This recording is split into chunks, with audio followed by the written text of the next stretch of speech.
Still to this day, one of my favorite stories of getting the impossible meeting. Years ago, when you map out your year, hey, this is the deal that I've got to get to really have a successful year, right? So there's this big security deal that we really needed in order to have a successful year in the market, right? The thing standing in the way was the relationship with this chief security officer. They were a notoriously best in breed person, so they weren't looking at our solution. And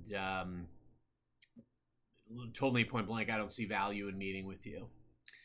So the usual stuff wasn't working, right? So this is where I find, I call in favors. I get resourceful. I've got to get super creative, right?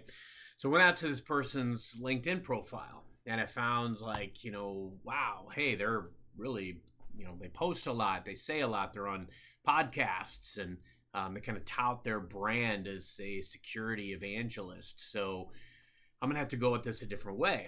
So I called in an internal favor. I found a gentleman internally. Sometimes you've got to create or prop up these magical titles. Everybody, I think a lot of people do that internally. We've got a lot of people in our different parts of our industry business that have different titles depending on who they're talking to, right? I'm going to go by a different moniker inside the company as I am outside the company, because inside the company it's more, we use our jargon, right? But externally, you've got to have an important title to really amplify what it is that you do and the value that you're going to bring. Well, anyway, I reached out to this person. I literally said, hey, I'm impressed by impressed and intrigued by your prolific presence in the security realm. We're seeking to engage on a more significant level. Given your background and platform, we felt more of a CISO to CISO mind share would be in order. And then I introduced the person that I wanted to introduce them to in my organization and, kind of propped up, this is their title. They're a chief security officer, cybersecurity, data privacy, business risk, and information compliance. And this person leads a team of thought leaders and former executives, and listed off some very large organizations. I've attached the profile and bio. With your impressive platform and credentials, we have great interest in setting up time for you to connect.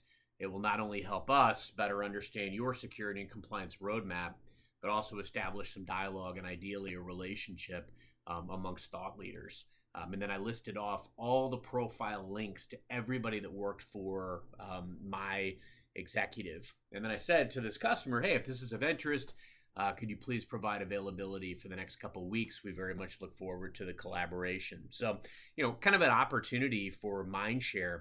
That was sent at 9:14 a.m. And literally that day, I got a response.